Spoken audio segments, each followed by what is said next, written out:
إن الحمد لله نحمده ونستعينه ونستغفره ونعوذ بالله من شرور أنفسنا ومن سيئات أعمالنا من يهده الله فلا مضل له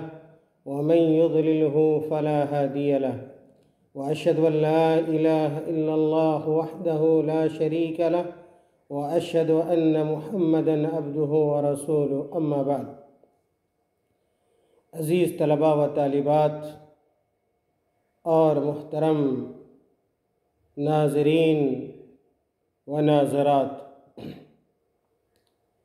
آج کے درس میں آپ حضرات کے سامنے اللہ کے رسول صلی اللہ علیہ وسلم کی دو بہت ہی اہم اور مشہور حدیثوں کو پیش کیا جائے گا۔ پہلی جو حدیث آپ کے سامنے رکھی جائے گی اس کا تعلق اتباع سنت کی اہمیت اور بدعت کی مذمت سے ہوگی، اور دوسری جو حدیث آپ کے سامنے آئے گی اس حدیث کا تعلق حلال و حرام، مشتبہ امور اور اصلاح قلب سے ہوگا۔ محترم ناظرین کرام، سب سے پہلی جو حدیث آپ کے سامنے رکھی جا رہی ہے وہ حدیث، اس حدیث کا متن اس طرح ہے: ان ام المومنین ام عبداللہ عائشہ رضی اللہ عنہ قالت قال رسول اللہ صلی اللہ علیہ وسلم من احدث فی امرنا هذا ما ليس منه فهو رد، رواہ البخاری ومسلم۔ وفی روایت لمسلم من عمل عملا ليس علیہ امرنا فهو رد۔ ناظرین کرام، اس حدیث کا سیدھا اور سادہ ترجمہ یہ ہے کہ ام المومنین ام عبداللہ عائشہ رضی اللہ تعالی عنہ بیان کرتی ہیں کہ رسول اللہ صلی اللہ علیہ وسلم نے فرمایا، جس نے ہمارے اس دین میں کوئی ایسا کام جاری کیا جو کہ اس میں نہیں ہے تو وہ عمل مردود ہے۔ یہ حدیث صحیح بخاری اور صحیح مسلم کی ہے، اور صحیح مسلم کی ایک روایت میں ان الفاظ کے ساتھ بھی یہ حدیث ہے کہ جو شخص کوئی ایسا عمل کرے جس پر ہمارا حکم نہیں ہے، یعنی وہ ہمارے دین کے مطابق نہ ہو، تو وہ مردود ہے۔ یہ اس حدیث کا سادہ ترجمہ تھا۔ اس حدیث پر غور کرنے سے یہ پتہ چلتا ہے کہ حدیث میں جو وارد لفظ ہے فی امرنا، اللہ کے رسول صلی اللہ علیہ وسلم نے کہا من احدث فی امرنا، اس امرنا سے مراد دین ہے، یعنی دین اسلام ہے، شریعت اسلامیہ ہے۔ اس وجہ سے کہ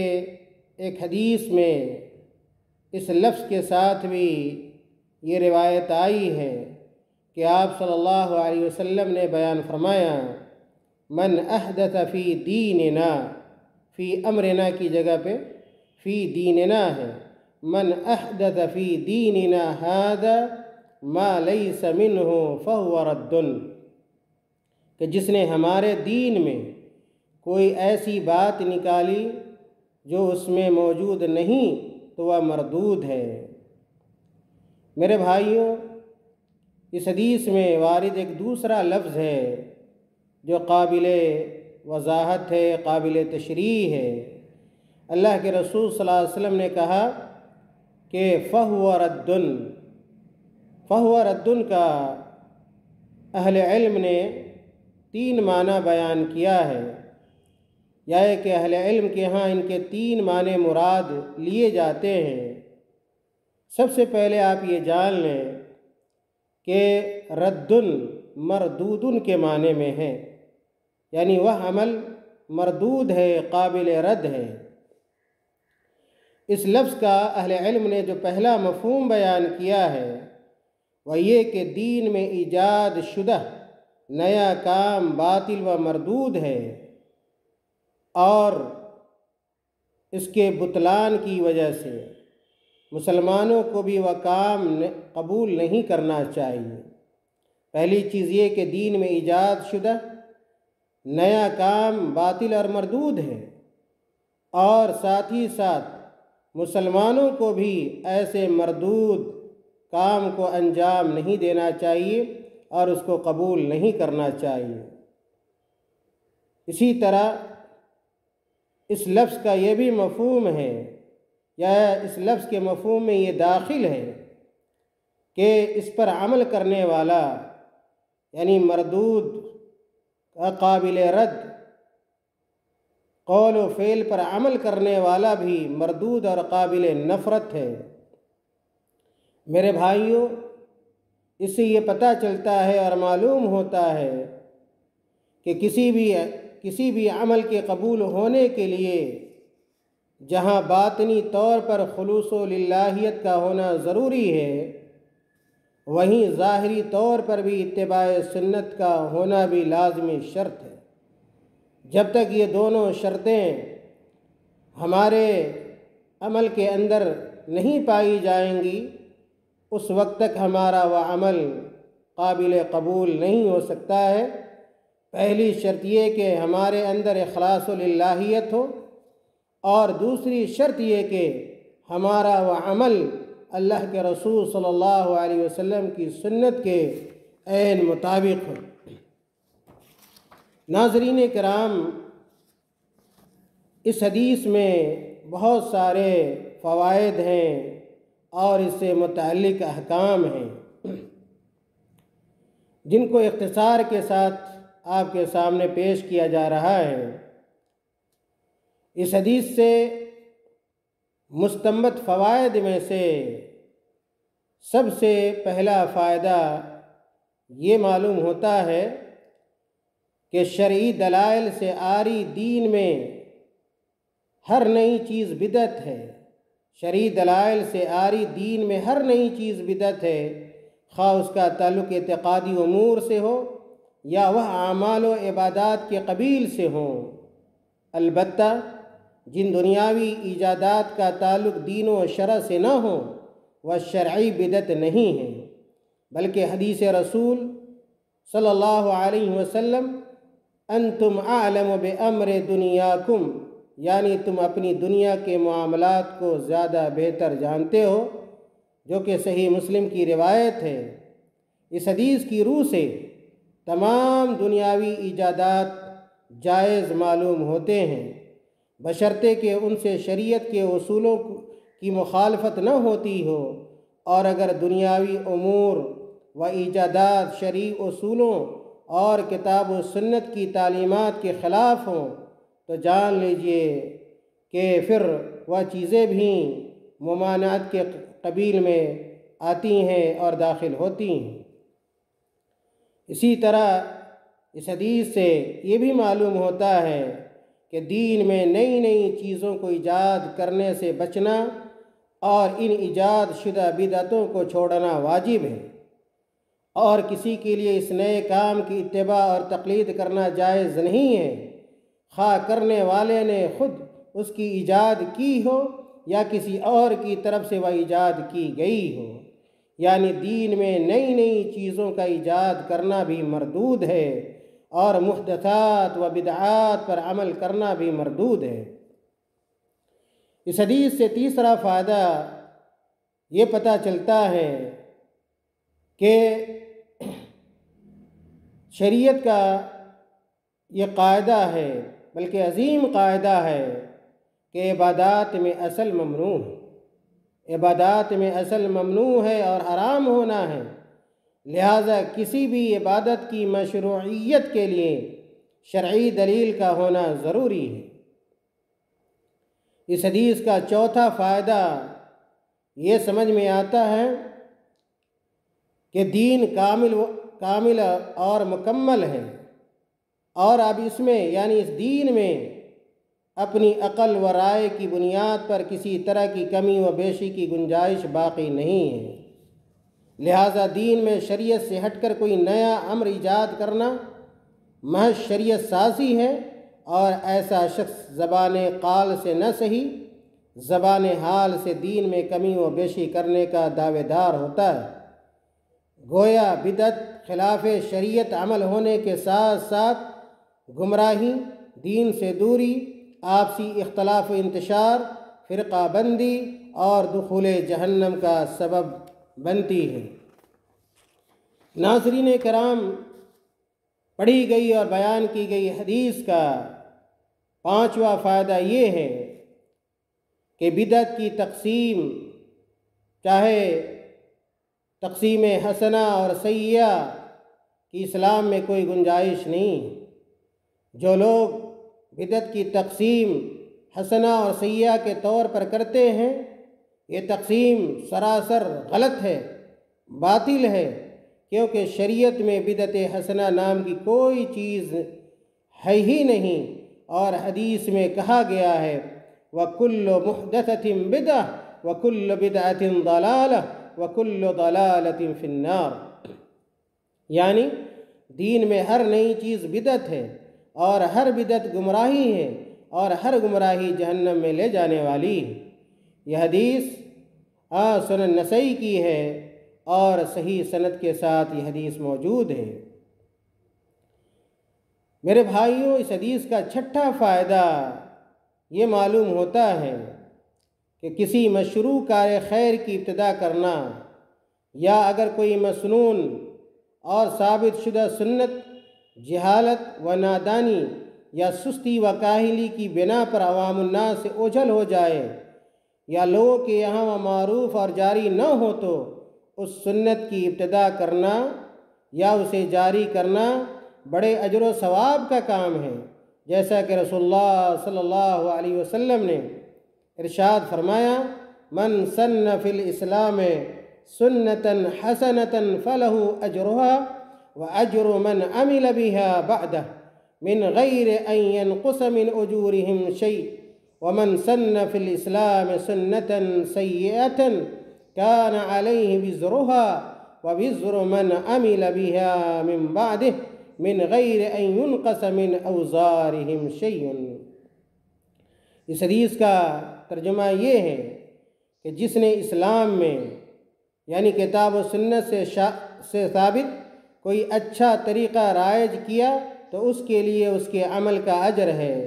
اور ان کا اجر بھی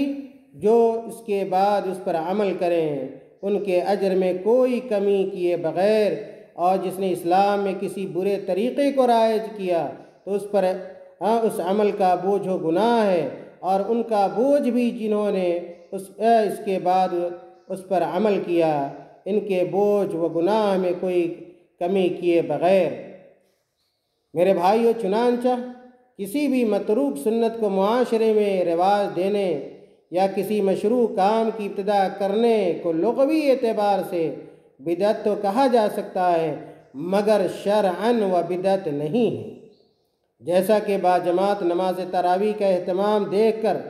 امیر المومنین سیدنا عمر بن خطاب رضی اللہ تعالیٰ عنہ نے فرمایا نعم البدعۃ ہذہ، یعنی یہ اچھی بدعت ہے، جیسا کہ صحیح بخاری کے اندر یہ حدیث موجود ہے۔ صحابی رسول اور دوسرے خلیفہ راشد سیدنا عمر رضی اللہ تعالیٰ عنہ نے اپنے اس قول میں بدعت کو اس کے لغوی معنی میں استعمال کیا ہے۔ اس طرح کی غلط فہمی سے بچنے کے لیے بدعت کی صحیح معرفت حاصل کرنا ہمارے لیے نہایت ضروری ہے، لہٰذا میں مناسب سمجھتا ہوں کہ آپ حضرات کے سامنے بدعت کے حوالے سے بھی کچھ باتیں آنی چاہیے۔ سب سے پہلے آپ کو یہ جاننا چاہیے کہ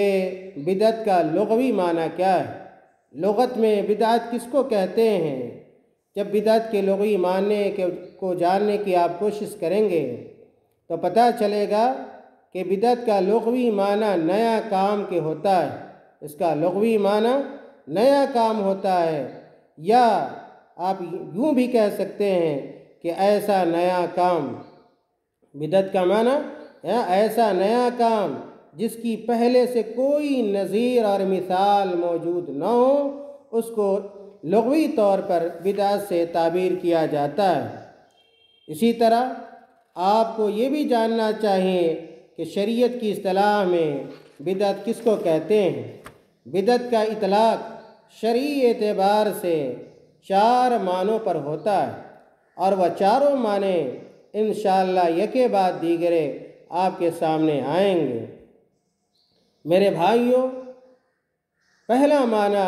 شرعی معنی بدعت کا یہ ہے کہ ایسا اختراعی عمل انجام دینا جو شریعت سے مشابہت تو رکھتا ہو مگر کتاب و سنت سے ثابت نہ ہو، بدعت کہلاتا ہے۔ ایک مرتبہ اور سن لیں، ایسا اختراعی عمل انجام دینا جو شریعت سے مشابہت تو رکھتا ہو مگر کتاب و سنت سے ثابت نہ ہو، بدعت کہلاتا ہے۔ مثلا نصوص کتاب و سنت کا ایسا مطلب و مفہوم بیان کرنا جو نصوص کے خلاف ہو اور منہج فہم سلف صالحین سے مختلف ہو، جیسے ایمان و صفات باری تعالیٰ سے متعلق جہمیہ و معتزلہ وغیرہ گمراہ فرقوں کے باطل آراء و اقوال وغیرہ۔ یہ سب بدعت کی شرعی تعریف کے اندر داخل ہیں۔ یہ بدعت کا جو پہلا شرعی معنی ہوا۔ دوسرا جو معنی ہے شرعی معنی بدعت کا کہ ایسی غیر مشروع عبادتوں کو انجام دینا، ایسی غیر مشروع عبادتوں کو انجام دینا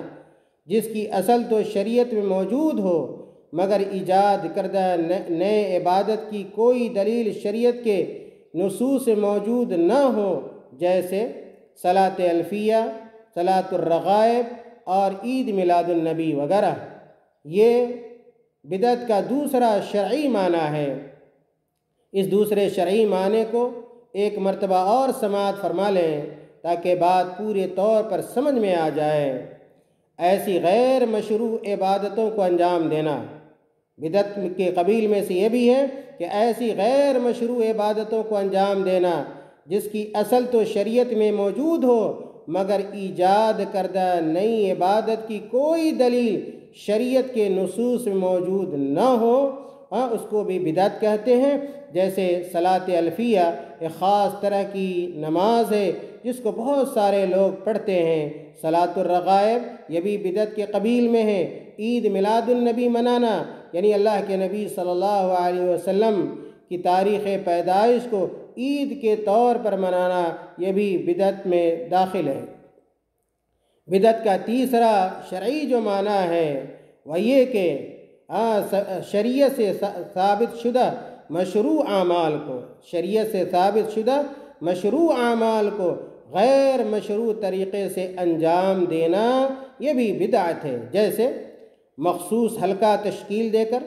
یعنی کہ مخصوص طریقے سے آدمی انسانوں کا دائرہ بنا لے اور انسان حلقے کی شکل میں اپنے آپ کو رکھ کر اوراد و وظائف کا ورد کرے، یعنی دعا پڑھے یا کہ وظائف کا اہتمام کرے اور بطور زہد و ورع عبادت کی ادائیگی میں نفس پر بے جا سختی کرتے ہوئے نبوی طریقے کو ترک کر دینا یہ بھی بدعت کے دائرے میں داخل ہے۔ یعنی آدمی اپنے زہد و ورع کو باور کرانے کے لیے یا ثابت کرنے کے لیے اپنے نفس پر بے جا ظلم کرتا ہے، زیادتی کرتا ہے، سختی کرتا ہے، یہ بھی بدعت میں داخل ہے اور بدعت کی مثالوں میں سے ہے۔ میرے بھائیوں، بدعت کی شرعی جو تعریف ہے اس زمرے میں چوتھی جو بات داخل ہوتی ہے وہ یہ کہ مشروع عبادتوں کی ادائیگی کے لیے، مشروع عبادتوں کی ادائیگی کے لیے ایسے اوقات اور جگہوں کا متعین کر لینا جو شریعت سے ثابت ہی نہ ہو۔ مشروع عبادتوں کی ادائیگی کے لیے ایسے اوقات اور ایسی جگہوں کا متعین کر لینا جو شریعت سے ثابت ہی نہ ہوں، یہ بھی بدعت ہے۔ جیسے صلاۃ عیدین و جنازہ کے موقع پر اذان دینا۔ آپ جانتے ہیں کہ عیدین کی نماز کے لیے کوئی اذان نہیں ہے، جنازے کی نماز کے لیے کوئی اذان نہیں ہے۔ اگر کوئی آدمی اس کے لیے اذان دیتا ہے تو وہ بھی بدعت ہے۔ یا اسی طرح قبروں کا طواف کرنا۔ آج دنیا میں ہزاروں، لاکھوں، کروڑوں کی تعداد میں لوگوں نے قبریں بنا رکھی ہیں، اور بے شمار مسلمان اس کے ارد گرد گھومتے ہیں، پھرتے ہیں، اور ویسے ہی طواف کرتے ہیں جیسا کہ بیت اللہ کا طواف کیا جاتا ہے۔ یاد رکھیے یہ بھی بدعت ہے۔ خلاصہ یہ ہے کہ بدعت کی جو شرعی تعریف ہے اس میں یہ چاروں معنی داخل ہیں اور شامل ہیں۔ محترم ناظرین کرام، یہ بات ماضی میں بتلائی جا چکی ہے کہ کسی بھی عمل کے ذریعے اللہ تعالیٰ کا تقرب حاصل کرنے کے لیے شریعت کی مطابقت و مطابقت نہایت ضروری ہے، کیونکہ اگر وہ عمل شریعت کے مطابق نہیں ہے تو وہ مردود قرار پائے گا۔ لیکن یہاں پر یہ یاد رکھنا نہایت ضروری ہے کہ مطابقت شریعت کے لیے 6 امور میں ہمارے عمل کا شریعت کے موافق اور مطابق ہونا ضروری ہے۔ اگر ہم کوئی عمل کر رہے ہیں تو ہمارا عمل ضروری ہے کہ شریعت کے ان 6 چیزوں میں موافق ہو یا کہ شریعت کے مطابق ہو۔ وہ 6 امور کون کون سے ہیں جن میں ہمارے عمل کا مطابقت ہونا یا کہ مطابقت کا پایا جانا ضروری ہے؟ ایک بعد دیگرے آپ کے سامنے وہ 6 امور بیان کیے جائیں گے۔ سب سے پہلا امر جس کا پایا جانا ضروری ہے ہمارے عمل کی قبولیت کے لیے، میرے بھائیوں، پہلی چیز یا پہلا امر جو کہ عمل سبب میں شریعت کے موافق ہو۔ اگر ہم کوئی عمل کر رہے ہیں تو ہمارے اس عمل کے قبولیت کے لیے ضروری ہے کہ شریعت کے موافق ہو، ہمارا وہ عمل شریعت کے موافق ہو۔ لہٰذا کسی مشروع عبادت کو اپنی طرف سے کسی ایسے سبب کے تحت انجام دینا جسے شریعت نے سبب نہ بنایا ہو مردود قرار پائے گا۔ مثلاً کوئی شخص جب بھی اپنے گھر میں داخل ہو تو بطور استحباب و سنت 2 رکعت نماز پڑھے تو یہ عمل مردود ہوگا، اگرچہ اپنی اصل کے اعتبار سے چند ممنوع مقامات و اوقات کو چھوڑ کر کہیں بھی اور کسی بھی وقت نفل نماز پڑھنا جائز ہے، لیکن جب اسے کسی ایسے سبب کے ساتھ خاص کر دیا جائے جو شریعت سے ثابت نہیں ہے تو وہ دین میں بدعت ہونے کی وجہ سے مردود قرار پائے گا۔ میرے بھائیو، بات سمجھ میں یہ آئی کہ اگر کوئی آدمی ایسا عمل کرتا ہے جس میں وہ شریعت کے کی موافقت نہیں کرتا یا مطابقت نہیں پائی جاتی تو پھر ایسا عمل اس کا مردود ہوگا، باطل ہوگا۔ ہمارے عمل کی قبولیت کے لیے دوسری شرط یہ ہے کہ عمل جنس میں شریعت کے موافق ہو۔ جو ہم عمل کریں جنس کے اعتبار سے شریعت کے موافق ہو۔ لہٰذا اس سے یہ پتہ چلتا ہے کہ اللہ کے لیے کسی ایسی عبادت کو انجام دینا، اللہ تعالیٰ کے لیے کسی ایسی عبادت کو انجام دینا جس کی جنس کو مشروع نہیں قرار دیا گیا ہو، مقبول ہونے کے بجائے وہ عمل مردود ہوگا۔ مثلاً کوئی گھوڑے کی قربانی کرے تو وہ مردود ہوگا اور اس کی قربانی مقبول نہیں ہوگی، اس لیے کہ اس صورت میں جنس سے قربانی کے تعلق سے شریعت کی مخالفت پائی جاتی ہے۔ کیوں کہ شریعت نے بہیمۃ الانعام یعنی اونٹ، گائے، بھیڑ اور بکری تمام کی نر و مادہ سمیت کی قربانی کو مشروع قرار دیا ہے۔ البتہ گھوڑے کے گوشت کو عمومی صدقہ کرنے کے لیے ذبح تو کیا جا سکتا ہے، لیکن قربانی کے طور پر اس کو ذبح نہیں کیا جا سکتا۔ پتہ یہ چلا کہ ہمارا عمل مقبول اس وقت ہوگا جب کہ شریعت کے جنس کے عین مطابق ہو، اس کے اگر مخالف ہوگا تو ہمارا وہ عمل مقبول نہیں ہوگا۔ تیسرا امر جس میں ہمارا عمل شریعت کے مطابق ہونا ضروری ہے یا اس امر کی پابندی ضروری ہے، وہ یہ کہ عمل مقدار میں شریعت کے موافق ہو۔ ہمارا عمل مقدار میں شریعت کے موافق ہونا چاہیے، لہٰذا شریعت کی بتائی ہوئی مقدار سے زیادہ تعداد میں عبادت انجام دینا باطل و مردود ہوگا۔ مثلا 5 وقت کے بجائے 6 وقت کی نماز کوئی پڑھ لے، نماز فجر 2 رکعت کے بجائے 3 رکعت پڑھ لے، یا یہ کہ اعضائے وضو 3 کے بجائے 4 مرتبہ دھوئے وغیرہ، یہ ساری چیزیں غیر مقبول ہیں اور مردود قرار پاتی ہیں، کیونکہ ان میں تعداد کے تعلق سے شریعت کی مخالفت پائی جاتی ہے، اس لیے مردود ہوگا۔ چوتھا امر عمل کیفیت میں شریعت کے موافق ہو، یعنی ہمارا جو عمل ہو یا یہ کہ ہم جو عمل کریں کیفیت کے اعتبار سے بھی اس عمل کا شریعت کے موافق ہونا ضروری ہے۔ لہٰذا کسی بھی مشروع عبادت کو اس طرح انجام دینا جو کیفیت میں شریعت کے مخالف ہو مردود ہوگا، کیونکہ قبول نہیں ہوگا۔ مثلا کوئی نمازی رکوع سے پہلے سجدہ کر لے، کوئی آدمی نماز پڑھنے والا رکوع سے پہلے سجدہ کرے یا اسی طرح اعضائے وضو کو الٹی ترتیب سے دھوئے، تو اس کی یہ نماز اور وضو کیفیت میں شریعت کے مخالف ہونے کی وجہ سے مردود اور باطل ہوگی۔ پتہ یہ چلا کہ ہمارا عمل اس وقت قبول ہوگا جب ہمارا عمل کیفیت کے اعتبار سے شریعت کے عین موافق ہو اور مطابق ہو۔ پانچواں امر کہ عمل وقت میں شریعت کے موافق ہو، عمل وقت میں شریعت کے موافق ہو، لہٰذا نماز عیدین سے پہلے قربانی کرنے یا نماز کا وقت ہونے سے پہلے ہی نماز پڑھ لینے کی صورت میں عبادت قبول نہیں ہوگی، اس لیے کہ شریعت نے ان کے لیے جو وقت متعین کیا ہے اس کے موافق نہیں ہے۔ اس لیے ہمیں سمجھ میں یہ آیا کہ ہمارا جو عمل ہو، ہمارا عمل اس وقت قبول ہوگا جب وقت کے اعتبار سے بھی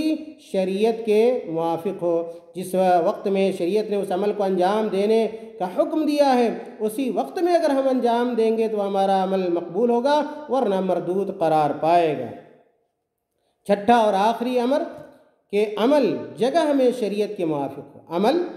جگہ کے اعتبار سے شریعت کے موافق ہو، لہٰذا مسجدوں کے علاوہ کسی اور جگہ اعتکاف کرنا، مثلا مدرسے یا گھر وغیرہ میں اعتکاف درست نہیں ہوگا، اس لیے کہ شریعت میں اعتکاف کے لیے مساجد کو متعین کیا گیا ہے، اور مسجدوں کو چھوڑ کر کہیں اور اعتکاف کرنے کی صورت میں شریعت کی موافقت نہیں پائی جاتی ہے۔ میرے بھائیوں، ناظرین کرام اور عزیز طلبہ و طالبات، اس سے پتہ یہ چلا کہ اللہ کا تقرب حاصل کرنے کے واسطے کوئی بھی عمل انجام دینے کے لیے ان 6 امور پر توجہ دینا اور انہیں دھیان میں رکھنا نہایت ضروری ہے، اس لیے کہ اگر ان امور میں شریعت کی موافقت نہیں پائی جائے گی تو وہ عمل بدعی ہونے کی وجہ سے باطل اور مردود قرار پائے گا۔ اس پہلی حدیث کا جو آخری نقطہ ہے وہ یہ کہ اس حدیث کو روایت کرنے والی ام المومنین سیدہ عائشہ رضی اللہ تعالی عنہا ہیں، اور آپ کو پتہ ہوگا، معلوم ہوگا کہ ام المومنین سیدہ عائشہ رضی اللہ تعالی عنہا یہ زہد و ورع اور عفت و عصمت کی پیکر تھیں، اور ام المومنین سیدہ عائشہ رضی اللہ تعالی عنہا یہ سیدنا ابو بکر رضی اللہ تعالی عنہ کی صاحبزادی ہیں، ان کی بیٹی ہیں، اور ابو بکر رضی اللہ تعالی عنہ جن کا اصل نام عبداللہ ہے، اور پورا سلسلہ نسب اس طرح ہے ام المومنین رضی اللہ تعالی عنہا کا کہ عائشہ صدیقہ بنت ابو بکر، عبداللہ بن ابو قحافہ، عثمان بن عامر بن عمرو بن کعب بن سعد بن تمیم بن مرہ قریشیہ تیمیہ رضی اللہ تعالی عنہ، یہ ام المومنین رضی اللہ تعالیٰ عنہ کا مکمل نام و نسب ہے۔ ام المومنین رضی اللہ تعالیٰ عنہ رسول اللہ صلی اللہ علیہ وسلم کی سب سے چہیتی،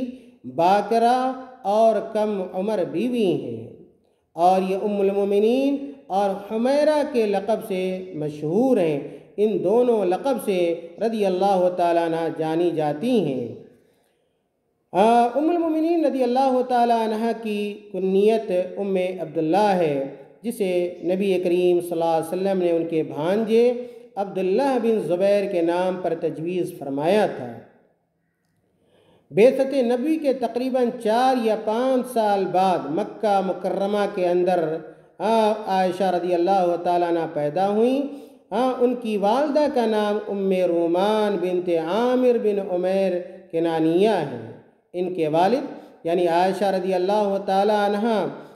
کے والد اور ان کی والدہ اور دادا تینوں کو شرف صحابیت حاصل ہے رضی اللہ عنہم۔ ہجرت سے 3 سال پہلے نبوت کے 10ویں سال ماہ شوال میں نبی کریم صلی اللہ علیہ وسلم سے ان کا نکاح ہوا، اور ایک روایت کے مطابق ہجرت سے 2 سال پہلے نکاح ہوا، جبکہ اس وقت ان کی عمر 6 سال مکمل ہو چکی تھی، اور وہ 7ویں سال میں داخل ہو چکی تھیں، اور 9 سال کی عمر میں شوال 1 ہجری میں ان کی رخصتی ہوئی۔ نبی کریم صلی اللہ علیہ وسلم کی رفاقت میں 9 سال رہیں۔ تمام ازواج مطہرات میں باکرہ ہونے کا امتیاز صرف انہیں ہی حاصل ہے۔ ام المومنین رضی اللہ تعالی عنہ بڑی ذہین و فتین، فصیحہ و بلیغہ، عالمہ و فاضلہ، طب و اشعار عرب کی ماہر اور جود و سخا کی پیکر صحابیاں ہیں، اور ان سے بکثرت حدیثیں بھی مروی ہیں۔ عورتوں میں سب سے زیادہ فقیہہ، فہم و فراست میں بالا تر، اور سیدہ خدیجۃ الکبریٰ رضی اللہ تعالیٰ عنہ کے بعد تمام امہات المومنین میں سب سے افضل خاتون ہیں۔ صحابہ کرام رضوان اللہ علیہم اجمعین، صحابہ کرام رضوان اللہ علیہم اجمعین کو جب کوئی مشکل مسئلہ درپیش ہوتا تو ان سے دریافت کر فرماتے، اور اسے حل فرماتی، غرض کہ ان کے علم و فقہ سے لوگوں نے خوب فیض اٹھایا۔ 7 ہجری میں منافقین کی جانب سے ان پر تہمت لگائی گئی، جس کی برات میں اللہ تعالیٰ نے سورہ نور کی آیات نازل فرمائیں۔ مشہور تابعین جناب مسروق رحمہ اللہ کی یہ عادت تھی کہ جب بھی سیدہ عائشہ رضی اللہ تعالیٰ عنہ سے کوئی روایت بیان کرتے تو فرماتے کہ مجھ سے صدیق کی بیٹی صدیقہ اور اللہ کے محبوب کی محبوبہ نے بیان کی ہے۔ وفات نبوی کے وقت ان کی عمر 18 سال کی تھی، اور 67 سال میں 17 یا 18 رمضان المبارک 57 یا 58 ہجری میں منگل کے دن ان کی وفات ہوئی۔ سیدنا ابو ہریرہ رضی اللہ عنہ نے نماز جنازہ پڑھائی، اور اپنی وصیت کے مطابق بقیع غرقد کے قبرستان میں نماز عشاء کے بعد انہیں دفن کیا گیا۔ عائشہ رضی اللہ تعالیٰ عنہ سے مروی کل احادیث کی تعداد 2210 ہے۔ محترم ناظرین کرام، یہ جملہ جو معلومات تھیں یا کہ جو باتیں تھیں، ان باتوں کا تعلق پہلی حدیث سے تھا، اور میں نے جیسا کہ شروع میں کہا کہ آج کے سبق کی جو دوسری حدیث ہے وہ حدیث بھی بڑی معروف، بڑی مشہور اور شریعت کے احکام اور مسائل سے معمور ہے، بلکہ ان دونوں حدیثوں کا تعلق جامع ترین احادیث میں ہوتا ہے، اور شریعت کے بہت سارے اصولوں کو ان حدیثوں میں بیان کیا گیا ہے۔ چنانچہ پہلی حدیث کے بعد دوسری جو حدیث ہے، اور اس دوسری حدیث سے آپ کو حلت اور حرمت کے بارے میں پتہ چلے گا۔ اسی طرح مشتبہ امور کا شریعت میں کیا حکم ہے، کیسے آدمی کو اس سے بچنا چاہیے، کیسے اس کے حوالے سے اہل علم سے سوال اور استفسار کرنا چاہیے، اور ایک مومن اور ایک مسلمان کو کیسے اپنے قلوب و اذہان کی حفاظت اور اس کی صلاح کرنی چاہیے، یہ ساری باتیں انشاءاللہ آنے والی دوسری حدیث سے معلوم ہوں گی۔ سب سے پہلے آپ دوسری حدیث کے متن کو سنیں، جو متن حدیث کی کتاب کے اندر مذکور ہے۔ ان ابی عبداللہ النعمان بن بشیر رضی اللہ عنہما قال سمعت رسول اللہ صلی اللہ علیہ وسلم یقول ان الحلال بین وان الحرام بین وبینہما امور مشتبہات لا يعلمهن كثير من الناس فمن اتقى الشبهات فقد استبرأ لدينه وإرضه ومن وقع في الشبهات وقع في الحرام كالراعي يرعى حول الحمى يوشك أن يرتع فيه ألا وإن لكل ملك حما ألا وإن حمى الله محارمه ألا وإن في الجسد مضغة إذا صلحت صلح الجسد كله وإذا فسدت فسد الجسد كله ألا وهي القلب۔ رواہ البخاری و مسلم۔ یہ حدیث صحیح بخاری اور صحیح مسلم کے اندر موجود ہے۔ محترم ناظرین کرام، یہ حدیث کا متن تھا جو آپ کے سامنے پیش کیا گیا، اور آپ نے اس متن کو سنا۔ متن کے سننے کے ساتھ ساتھ اس حدیث کے سیدھے اور سادے ترجمے اور اس کے مفہوم کو بھی آپ سن لیں۔ ابو عبداللہ نعمان بن بشیر رضی اللہ تعالیٰ عنہ بیان کرتے ہیں کہ میں نے رسول اللہ صلی اللہ علیہ وسلم کو فرماتے ہوئے سنا کہ بے شک حلال واضح ہے اور حرام بھی واضح ہے، اور ان دونوں کے بیچ کچھ شبہ والی چیزیں ہیں جنہیں بہت سے لوگ نہیں جانتے ہیں۔ جو کوئی شبہ والی چیزوں سے بچ گیا اس نے اپنے دین اور اپنی عزت کو بچا لیا، اور جو کوئی ان مشتبہ چیزوں میں مبتلا ہو گیا اس کی مثال اس چرواہے جیسی ہے جو چراگاہ کے ارد گرد بکریوں کو چرائے تو قریب ہے کہ اس میں واقع ہو جائے گا۔ خبردار، اللہ کے رسول کہتے ہیں صلی اللہ علیہ وسلم، خبردار، ہر بادشاہ کی ایک چراگاہ ہوتی ہے، خبردار، اللہ کی چراگاہ اس کی حرام کردہ چیزیں ہیں، آگاہ رہو، آگاہ رہو۔ جسم کے اندر گوشت کا ایک ٹکڑا ہے، جسم کے اندر گوشت کا ایک ٹکڑا ہے، جب وہ درست ہوتا ہے تو سارا جسم درست رہتا ہے، اور جب وہ بگڑ جاتا ہے تو سارا جسم بگڑ جاتا ہے۔ جان لو، اللہ کے رسول صلی اللہ علیہ وسلم فرمایا، جان لو کہ وہ ٹکڑا دل ہے۔ اور میں نے پہلے کہا کہ یہ حدیث صحیح بخاری اور صحیح مسلم میں موجود ہے۔ متن حدیث اور حدیث کے ترجمہ کے بعد آپ کے سامنے حدیث کی شرح اور اس کے فوائد آئیں گے۔ سب سے پہلے اس حدیث کی شرح سے متعلق آپ کو یہ بات جاننی چاہیے کہ حدیث کے اندر جو الحما کا لفظ آیا ہے، حدیث میں جو الحما کا لفظ وارد ہوا ہے، اس کا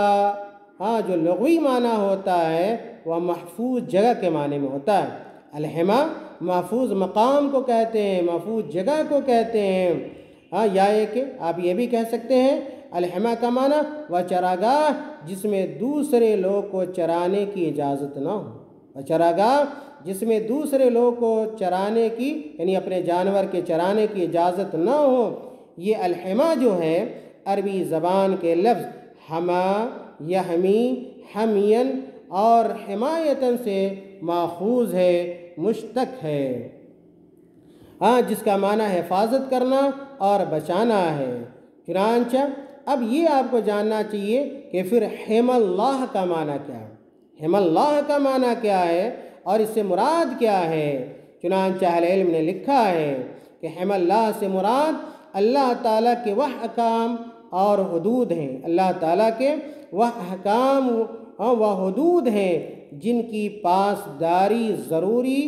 اور خلاف ورزی شریعت کی نگاہ میں جرم ہے۔ محترم ناظرین کرام، یہ ایک انتہائی جامع حدیث ہے، جیسا کہ میں نے شروع میں کہا کہ یہ حدیث اس حدیث کا شمار جامع حدیثوں میں سے ہوتا ہے۔ علماء نے اس کا شمار ان 4 احادیث میں کیا ہے جن پر اسلام کا دار و مدار ہے، یعنی یہ حدیث اصول اسلام میں شمار کی جاتی ہیں۔ اس حدیث پر اگر آپ غور کریں گے اور اس حدیث کا باریکی کے ساتھ جائزہ لیں گے تو آپ کو اس حدیث میں بہت سارے فوائد اور مسائل اور احکام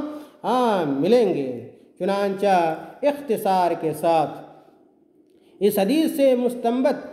کچھ فوائد اور مسائل آپ کے سامنے ذکر کیے جاتے ہیں۔ امید ہے کہ آپ تمام ان فوائد، ان مسائل اور احکام کو بغور سماعت فرمائیں گے اور اپنی زندگی میں ان فوائد اور احکام سے فیض یاب اور مستفید ہونے کی کوشش کریں گے۔ اس حدیث سے متعلق سب سے پہلا فائدہ یہ معلوم ہوتا ہے کہ ایک مسلمان شخص کو ہمیشہ ورع اور پرہیزگاری اختیار کرنی چاہیے۔ ایک مسلمان کو اپنی زندگی میں، پوری زندگی میں ورع اور پرہیزگاری کو اختیار کرنا چاہیے اور ایسے تمام امور سے بچنا چاہیے جو اس کی ورع اور پرہیزگاری کو ٹھیس پہنچانے والی۔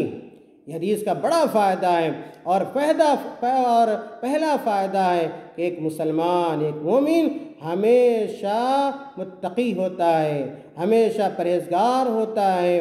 اور کبھی بھی اس کے مخالف امر کو انجام نہیں دیتا ہے۔ اس حدیث کا دوسرا فائدہ یہ ہے کہ دین میں حلال امور اور حرام امور دونوں بخوبی واضح ہیں۔ ہاں، چند امور ایسے ہیں جن کی حلت و حرمت کا پہلو واضح نہیں ہے، ان کے متعلق نبی کریم صلی اللہ علیہ وسلم نے ہمیشہ یہ ہدایت فرمائی ہے کہ مشتبہ امور سے دوری اختیار کی جائے، کیونکہ مشتبہ امور میں پڑھنے سے حرام امور میں واقع ہونے کا اندیشہ برقرار رہتا ہے۔ خود نبی کریم صلی اللہ علیہ وسلم مشتبہ اشیاء سے خوب پرہیز کرتے تھے، اور اگر آپ کو کہیں سے کوئی کھجور مل جاتی تو محض اس ڈر سے نہ کھاتے کہ کہیں صدقہ کی نہ ہو، اس لیے کہ صدقہ آپ صلی اللہ علیہ وسلم کے لیے اور آپ کے آل کے لیے حرام ہے۔ میرے بھائیوں، اس حدیث کا تیسرا فائدہ یہ ہے کہ جن امور کی حلت و حرمت واضح نہیں ہے یا آدمی ان کی حلت و حرمت سے ناواقف ہے، اگر ظن و تخمین کی بنیاد پر کوئی شخص اس پر عمل کرے گا تو ظاہر سی بات ہے کہ وہ حرام کام کا بھی مرتکب ہو سکتا ہے۔ اس لیے اپنے تمام معاملات، بالخصوص تجارتی خرید و فروخت اور کاروبار وغیرہ میں مشتبہ امور و معاملات سے بچنا چاہیے، اور موجودہ ترقی یافتہ دور کے اعتبار سے جو نئے پیش آمدہ فقہی مسائل و معاملات ہیں ان میں مستند کبار علماء کرام سے مدد لینی چاہیے۔ اسی میں انسان کی عافیت ہے اور اسی احتیاط و پرہیزگاری کے ذریعے ہی اس کا دین و ایمان اور آبرو محفوظ رہے گا، ورنہ وہ یقینی طور پر حرام و ناجائز امور کا مرتکب ہو کر گناہ گار ہوگا۔ اس حدیث کا چوتھا جو فائدہ ہے وہ یہ کہ اللہ تعالیٰ نے محض اپنی حکمت بالغہ کے تحت کچھ چیزوں کو یا کچھ امور کو مشتبہ رکھا ہے تاکہ وہ اپنے بندوں کو آزمائے اور ان کے درمیان تمیز ہو جائے کہ ان میں سے کون شریعت کے اصولوں پر آمنا و صدقنا کہتا ہے اور سچا و پکا مومن ہے، اور کون اپنی خواہشات اور ہوا و ہوس کا شکار ہو کر شرعی اصولوں کو توڑتا ہے اور احکام الہی کی نافرمانی کرتا ہے۔ اس حدیث کا پانچواں فائدہ یہ ہے کہ کسی بات کی وضاحت اور تفہیم کے لیے تشبیہ و مثال دینا جائز اور درست ہے، بلکہ مخاطب کو اپنی بات سمجھانے کا یہ ایک بہترین ذریعہ ہے۔ اسی لیے نبی کریم صلی اللہ علیہ وسلم نے اس حدیث میں اپنی بات کو ایک عمدہ تشبیہ کے ذریعے واضح فرمایا ہے۔ اس حدیث کا جو چھٹا فائدہ ہے وہ یہ کہ انسان کے پورے بدن کی اصلاح اور بگاڑ کا انحصار اس کے دل پر ہے۔ اگر انسان کا دل درست ہے تو اس کا بدن بھی درست ہوگا اور اس کے ذریعے کیے جانے والے دیگر اعمال بھی درست ہوں گے۔ لیکن اگر دل کسی طرح کے فساد کا شکار ہے تو یاد رکھیے پورا جسم بھی بگاڑ کا شکار ہوگا اور اس کے ذریعے کیا جانے والا عمل بھی درست نہیں ہوگا۔ گویا دل کی حیثیت ایک بادشاہ کی ہے اور وہ تمام اعضائے جسمانی کا مالک ہے۔ پہلے ذہن و دماغ میں کوئی نیا خیال یا ارادہ پیدا ہوتا ہے مگر دل ہی اس پر مہر لگا کر اس خیال کو عملی جامہ پہناتا ہے۔ اسی دل میں اللہ تعالیٰ کا تقوی و خوف ہوتا ہے اور یہیں سے تمام اعمال صادر ہوتے ہیں۔ اسی لیے اعمال صالحہ کی قبولیت کا دار و مدار اسی دل کی نیت خالصہ و صحیحہ پر ہے۔ اللہ تعالیٰ بندوں کے ظاہری اعمال کے ساتھ ساتھ ان کے دلوں کو بھی دیکھتا ہے کہ وہ کس نیت و جذبے کے تحت عمل کر رہے ہیں۔ اس حدیث سے متعلق ساتواں بڑا فائدہ یہ ہے کہ شبہات میں پڑھ کر محرمات میں واقع ہونا دل کے فساد ہی کی وجہ سے ہوتا ہے۔ یاد رکھیے شبہات میں پڑھ کر محرمات میں واقع ہونا دل کے فساد ہی کی وجہ سے ہوتا ہے، لہٰذا دل کو فساد و بگاڑ سے بچانے کے لیے ضروری ہے کہ اخلاص کو اپنا وظیفہ بنایا جائے، توحید و سنت کو لازم پکڑا جائے، شرک و بدعت سے دوری اختیار کی جائے، نیز غفلت اور شہوت و خواہش پرستی سے بچا جائے تاکہ دنیا کے ساتھ دینداری بھی قائم رہے اور آخرت میں کامیابی سے ہم سب ہمکنار ہو سکیں۔ محترم ناظرین کرام، اصلاح قلب کے لیے یہ ضروری ہے کہ ہم اور آپ حلال روزی حاصل کریں، اس لیے کہ حلال روزی کے استعمال سے دلوں کو سکون و راحت ملتی ہے اور دل روشن و تابناک رہتا ہے، جس کی وجہ سے دیگر اعضائے جسم بھی درست رہتے ہیں۔ اور حرام کھانے سے یاد رکھیے حرام خوری ایک لعنت ہے، بڑی مصیبت ہے۔ حرام کھانے سے دل زنگ آلود ہو کر تاریک ہو جاتا ہے، انسان کے اندر سختی اور قساوت قلبی آ جاتی ہے، بنابراین اس کے دیگر اعضاء بھی درست نہیں رہ پاتے ہیں اور فساد و خرابی کا شکار ہو جاتے ہیں۔ اس سے یہ معلوم ہوتا ہے کہ جسم کی درستی اور بگاڑ دل کے تابع ہے، جسم کی درستی اور بگاڑ دل کے تابع ہے، لہٰذا دل اور دیگر اعضاء و جوارح کو درست رکھنے کے لیے ضروری ہے کہ حلال روزی کا استعمال کریں اور دلوں میں اخلاص پیدا کریں۔ اس حدیث سے آٹھواں فائدہ اور آخری فائدہ یہ ہے کہ احکام، شریعت کے احکام، دین کے احکام تین طرح کے ہوتے ہیں۔ پہلا کہ ایک وہ جن کا حلال ہونا واضح شرعی نص سے ثابت ہے، شریعت کا پہلا حکم وہ جن کا حلال ہونا واضح شرعی نص سے ثابت ہے، مثلا کھانے پینے کی عام چیزیں، چاول، دال، پھل، دودھ، شہد، خرید و فروخت اور دیگر معاملات کی چیزیں، یہ ان کا حلال ہونا واضح شرعی نص سے ثابت ہے۔ شریعت کا دوسرا حکم، جن کا حرام ہونا واضح شرعی نص سے ثابت ہو، جن کا حرام ہونا واضح شرعی نص سے ثابت ہے، یا یہ کہ ہو مثلا شراب، خنزیر کا گوشت، زنا، تہمت، غیبت، چغل خوری اور جھوٹ و فریب وغیرہ، ہم جانتے ہیں کہ ان کی حرمت کے حوالے سے شریعت کے واضح نصوص موجود ہیں۔ شریعت کا تیسرا جو حکم ہے، جن کا حلال، یعنی کہ ایسا حکم جن کا حلال ہونا واضح شرعی نص سے ثابت نہ ہو اور نہ ان کا حرام ہونا شرعی نص سے ثابت ہو، اور یہی تیسری صورت مشتبہ امور کی ہے جن سے بچنا ہمارے لیے، آپ کے لیے، تمام مسلمانوں کے لیے ضروری ہے۔ اور یہ اشتباہ جو ہے، یہ شریعت کے حکم سے متعلق اشتباہ کیوں ہو جاتا ہے، آدمی اس کے حکم تک کیوں رسائی حاصل نہیں کر پاتا، اس کی مختلف شکلیں، صورتیں اور اسباب و علل ہیں۔ یہ اشتباہ کسی نفس دلیل کی صحت و ضعف کے بارے میں ہوتا ہے، اور کبھی دلیل سے مسائل کی استنباط اور پھر احکام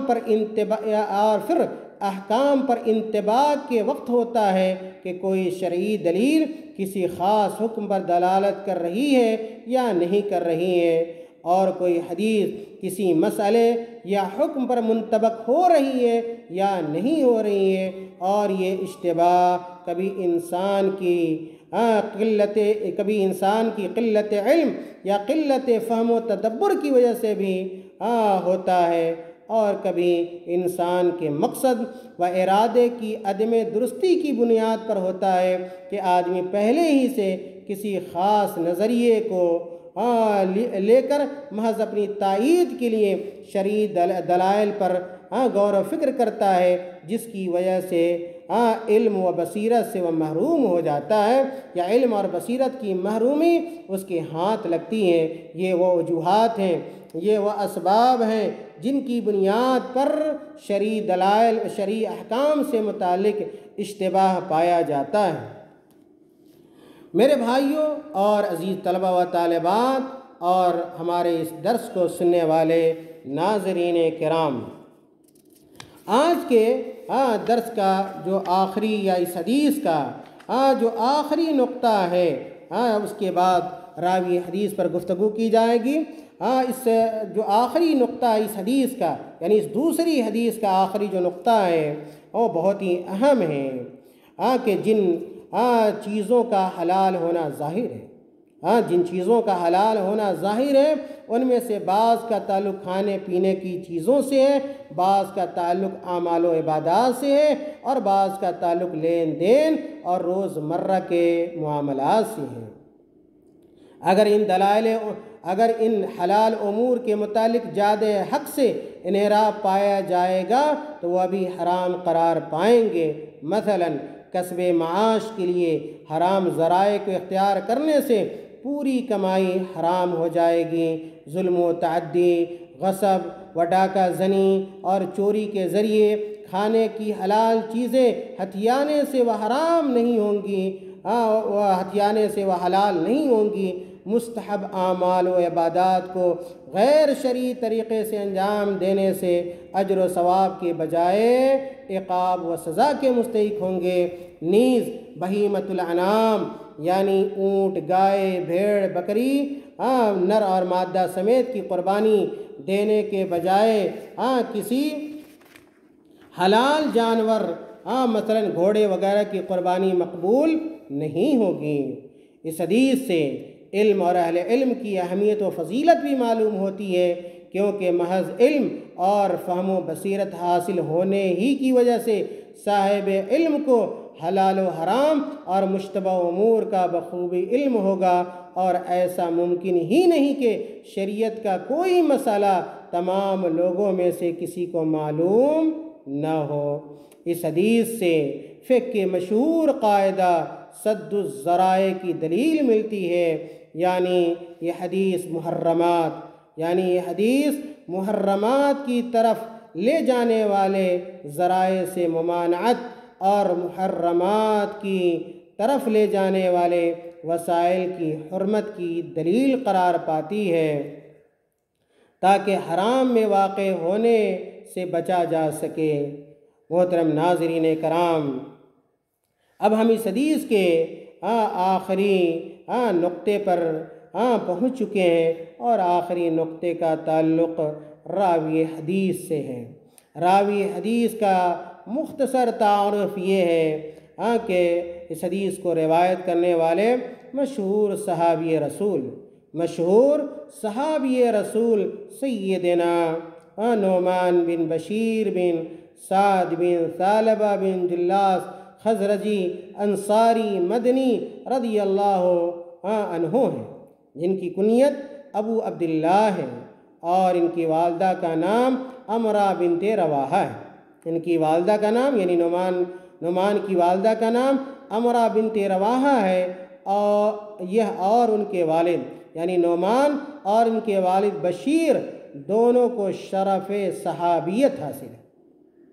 دونوں صحابی ہیں، دونوں اللہ کے رسول صلی اللہ علیہ وسلم کے دوست ہیں۔ ولادت ہجرت کے 14 ماہ بعد 2 ہجری میں مدینہ منورہ کے اندر ہوئی، یعنی نعمان رضی اللہ تعالیٰ عنہ کی ولادت آپ صلی اللہ علیہ وسلم کی ہجرت کے 14 ماہ بعد 2 ہجری میں مدینہ منورہ کے اندر ہوئی۔ رسول اللہ صلی اللہ